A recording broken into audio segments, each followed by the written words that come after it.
Hello, everyone. Today we are talking about seeking. You've listened to the story of Doubting Thomas, and I'd like you to think for a moment about how you seek for something. Maybe it's friendship. Perhaps it's saving enough money for a long-desired gaming system. Maybe it's seeking knowledge, but we all seek. Today, we all wear masks when we're with other people. We wash our hands frequently. We physical distance because we seek to keep others safe and to keep ourselves safe. We yearn for an end of the pandemic, and we seek after that day when a vaccine will be available and we'll all be back to normal. We all seek. Ultimately, we all seek truth. We all seek life. And that's where faith comes in. Imagine being Thomas in our reading today. Thomas missed out on something really big. His friends, the other disciples, had just seen Jesus enter the room they were in without opening a door. In fact, the doors to the house were locked. And Jesus enters, and the men who are gathered are filled with fear that they might be the next ones crucified. And Jesus enters and gives them a gift of peace. What a change, what a transformation Jesus brings to their lives. And I bet that was very evident to Thomas. I bet that was something that Thomas envies. Yet, he doubts Jesus being real, being alive. He needs to feel and touch Jesus to know that it indeed is him. He needs to see those wounds and touch those wounds. And I can understand Thomas. Have you ever doubted that there is a God? Have you ever doubted Jesus' presence in your life, his love? Have you ever had questions about faith? Maybe what you learned in church school, or what you heard in worship, or these classes.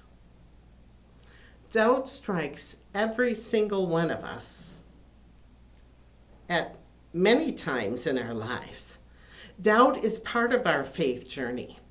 Now, our faith journey varies. For some people, it might be a straight uphill course today. For other people, it might be a kind of wavy course between faith and doubt, up and down, up with the faith and down with the doubt. But our faith journey changes, and that's the important thing to know. So when doubt happens in your life, it's perfectly normal. And doubt has good aspects to it. Doubt helps us to ask questions. Otherwise, our faith would be stagnant. Experiences and what we learn in life, what we learn in classes, in worship, can prompt questions, which leads to faith or could lead to doubt. But it doesn't leave us stagnant.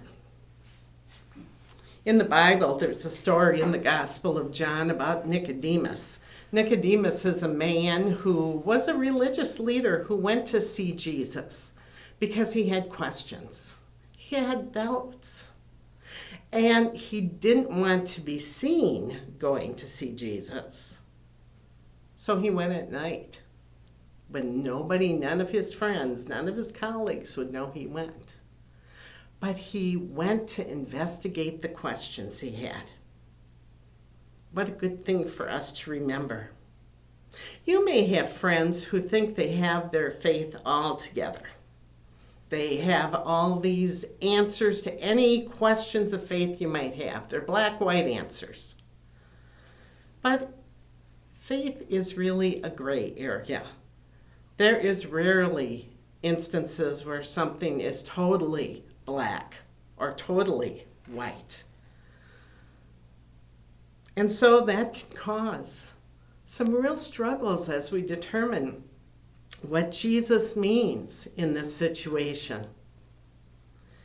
And so I'm always leery when I hear people say they have it all together. That, yes, this is right. No, this is wrong. Absolutes are usually not absolutes. During times of struggle, some of us wonder, where is God? This time is really so hard. Perhaps it's at the time of a death of a loved one or another crisis in your life, whatever it may be. But I like to think back to the story of Job in the Old Testament. And Job was somebody who lost literally everything. Job is a story that is being told to tell us that even in the midst of losing everything, God is with us. We might not understand why suffering's occurring, but God is not leaving us. And God gives us friends to support us. Now, Job's friends weren't always the most supportive, but we learn from the story how to be supportive, a listening presence to our friends who are struggling. And that's what God gives us in the church. It's a faith community of people who help carry each other through the good times as well as the hard times. You know, you may find that you're in worship one day and we're confessing our faith in the words of the Apostles' Creed, and you're thinking, well, I don't believe that. That's okay. The people in the faith community will carry you through your times of doubt. Just write it out. Write it out.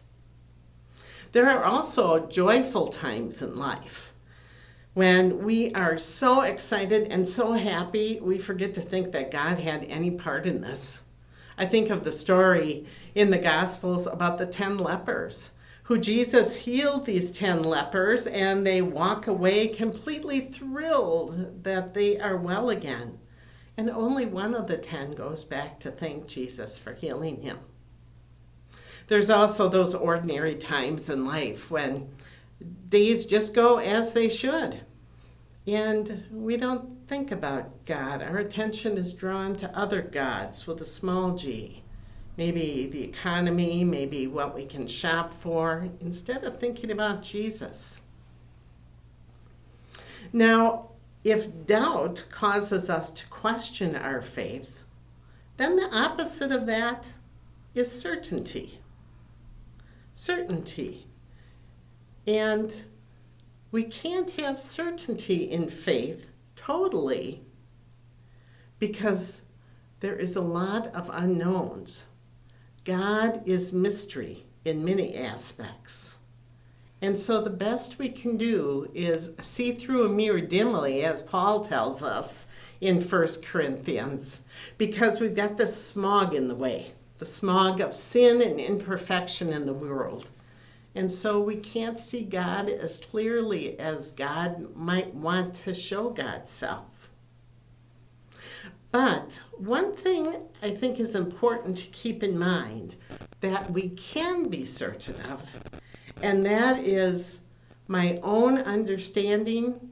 I cannot, with my own understanding, believe in Jesus Christ, my Lord, or come to him.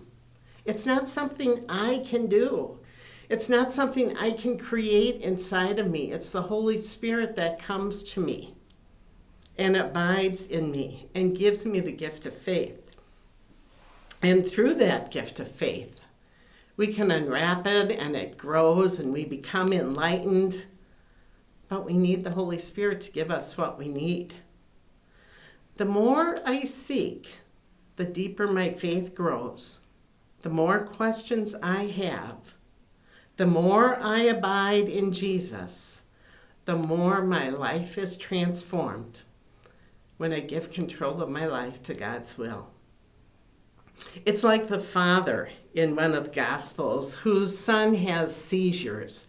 And he comes to Jesus as a last resort and says, Jesus, heal my son. And Jesus says to him, just believe. Just trust in me. And he says, I believe. Help my unbelief. Isn't that each one of us? Jesus, I believe. Help my unbelief. We will always have questions, always have times of doubt and times of certainty. But keep seeking. Especially seek within the faith community. In worship, Bible studies, youth groups, we are all seekers. And God gives us the church community so that we can learn and grow and struggle and support each other. We will never know God completely. I think of our statement, Holy Trinity's statement of inclusion, which says who we are. It says we are people simultaneously faithful, afraid, broken, and redeemed, joyful, and struggling to keep it all together. I think Thomas would fit well here. Each of the disciples would. Nicodemus would fit well in this congregation, and so would the son of the father with seizures. We're all welcome here.